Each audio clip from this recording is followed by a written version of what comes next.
political figures, uh, if you get union backing, it could mean the difference between becoming elected and not becoming elected. Okay, we have a caller, ladies and gentlemen. Good evening. Hello. Caller hung up. What was the number? What was the exchange? 516 exchange. I don't know. I think we left them on... I didn't see it, so I didn't...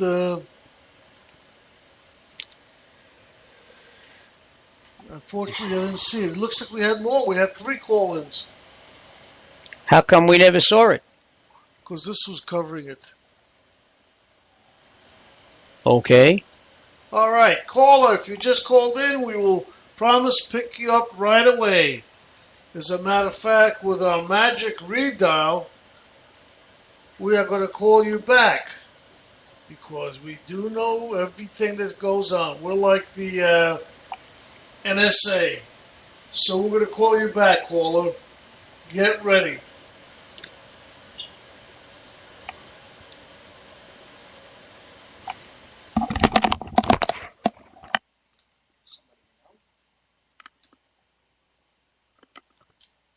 All right, caller, get ready to pick up.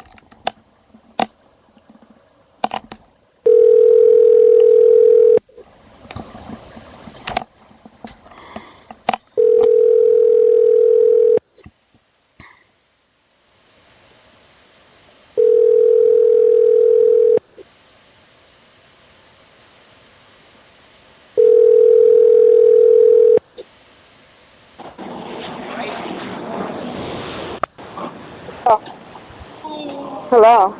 Hello? Dan? Hi. Hi. Yeah? Is Dan there or did I get the wrong number? No, you looking for the apartment? No, I'm sorry. I got the wrong number. Thank you. Have a good night. Who was that? How do I know who that was? Oh, you dialed it. I dialed the wrong number, obviously. Even if I was looking for an apartment, I probably, it looks like I dialed the right number, too. Let me try it again. She's gonna get the police after you for making phony phone calls. Let's see. I dialed, I inverted numbers, which I always do. I'm famous for that. Don't ever work in a bank. I don't know, somebody might be happy. I don't know who, but somebody.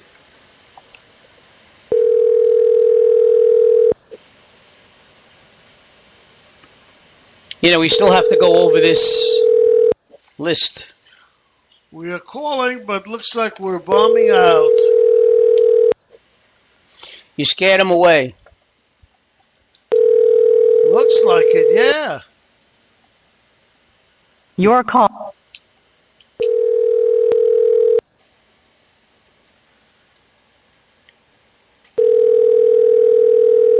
I guess the callers does not want to pick up. We'll Well, hang up. If they'll call back, they'll call back. That's all. I do have something that I got from the computer. Yeah, but what I want to say about the unions, over the, in the 50s and 60s, and I guess in the 70s, the unions were very powerful. The longshore unions are still very powerful. And what happens with like anything else, they're okay, but when they go to one extreme or the other, and they start hurting companies and they start hurting the economy, I think the tide always shifts one way or the other. Well, when you talk about the Longshoremen's Union, I mean, the problem with unions like that, many of them were infiltrated by organized crime. Okay? Just like, when you mention waste management in New Jersey, You know, I mean, The Sopranos. What was it Tony Soprano did? He was in waste management. No, I You know, understand that. I'm saying in general, the unions got very powerful. They got a lot of stuff for the people, and employees got great pension plans and all that. But nobody considered the outcome. How much it's going to hurt the economy later on. And if then they go, but in those days, everybody was giving it to the unions.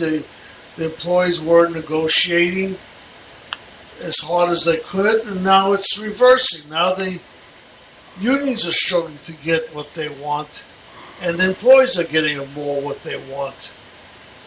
And I think it's a cycle. It just had to happen. But then again, we don't want the employees to lose too much either. There's got to be a happy medium somewhere. And it's always seems to be leaning towards one side or the other, but it's never where both sides are happy. And I don't know if that could ever happen. Even now, who's negotiating? The police? Not the police. Somebody else. I forget who's negotiating. No, but you see, negotiations are made not in, sincerity, in all sincerity. I remember as a teacher working for at least 2 years under an old contract. My son is a policeman in the city, and they're working under a contract that was 4 years old. Okay, the mayor and the powers that be don't seriously sit down and negotiate. Okay, in fairness. Okay, and then what happens is they reach an agreement, and then the first thing they told the teachers was, well, those last 2 years, let's forget about them. And they'll tell the firemen and they'll tell the police, well, those last 3 or 4 years that you didn't get an increase, let's forget about them. Let's start fresh from right now. Well, meanwhile, the city is saving money. They want their garbage collected. They want their streets patrolled. They want people to run into burning buildings. But when it comes time to paying them a living wage, Well, living wage is all relative. There are firemen that are volunteers in a lot of places. They don't get paid a salary. Now, you're talking about incorporated villages. You're talking about small hamlets. Yeah, I'm just saying it happens. I'm talking about New York. I know what you're talking about. Don't get mad because of what I said. Let me talk. I don't get mad at you. Well, but first of all, when people are volunteer firemen, okay, they get a break on their taxes if they have a home and they live in the 5 boroughs or out on Long Island. Yeah, they get compensated in other They get ways. compensated in other ways. But they have jobs, they have tax breaks. They also work. And actually, these guys are, the volunteers actually love what they do. I don't think you could stop them from doing it. You're right. My brother-in-law is a volunteer fireman in Hewlett, Woodmere, and he was, he's had every possible job. He was a captain, he was inspector, he was whatever you want to call it, okay? And he does it because he loves it. And that's usually what it is. They do love the job. Now let me ask you, why do so many people apply for sanitation jobs, which is an ugly, dirty job? I don't know the statistics, so I can't say. I can't speak about what I don't know. I really don't know. There's always waiting lists for city jobs. Why? What was that? There are always waiting lists for city jobs. Well, because you take a test and then you go on a waiting list. But why? Why are there so many people applying? Because they know once they get the job, it's a great job to have. It's a union job. Most of the time, they're going to get paid well. They can't get fired if they don't. No, don't say job. that. Don't say that. I was I was teaching for 5 years and I was let go. Okay? I had tenure and everything. This was 1976. City was going through austerity. You know, be a teacher, you'll have a secure job. How long were you out of work? Well, from July through December. What I said was you can't get fired for doing a bad job most of the time. Well, the problem with that the one problem that unions have, okay, is and I'm speaking only for the teachers union. Before Albert Shanker started the United Federation of Teachers, part of the American Federation of Teachers, teachers had no collective bargaining. Okay, they were paid very little, usually for a great deal of education. I mean, teaching is one of the few professions where you have to have a master's degree. All right, you don't need a master's degree to be a cop or a fireman or a sanitation worker. Okay, but in teaching, you need a master's degree. And as far as all the municipal unions are concerned, teaching has one of the lowest structures of salary.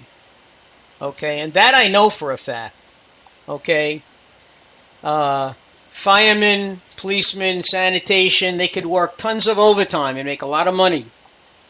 Okay, in teaching, it's not so easy.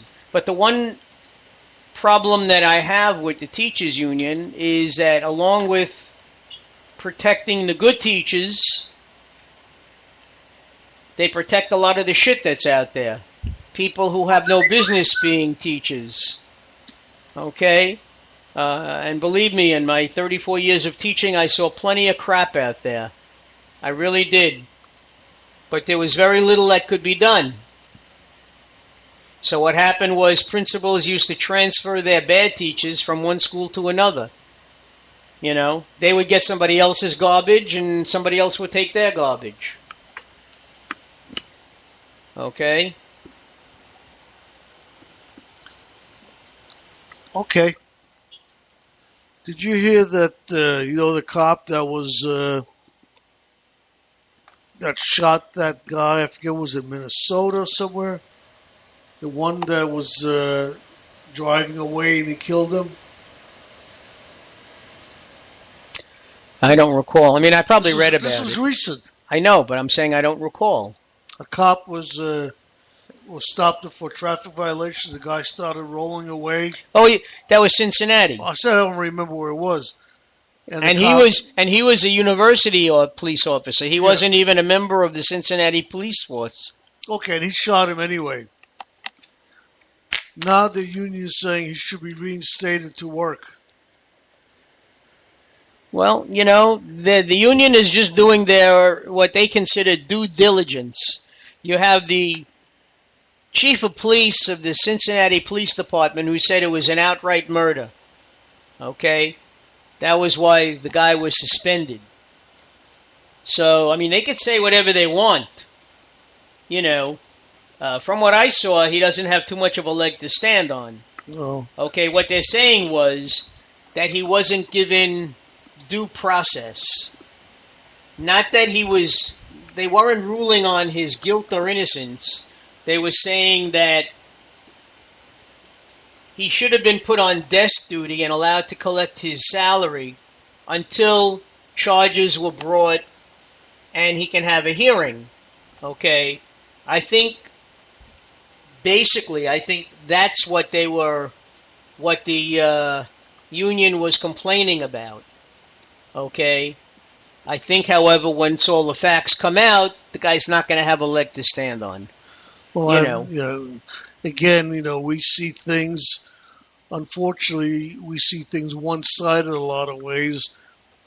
That's proven by the different people that were proven innocent, these cops. The chokehold, the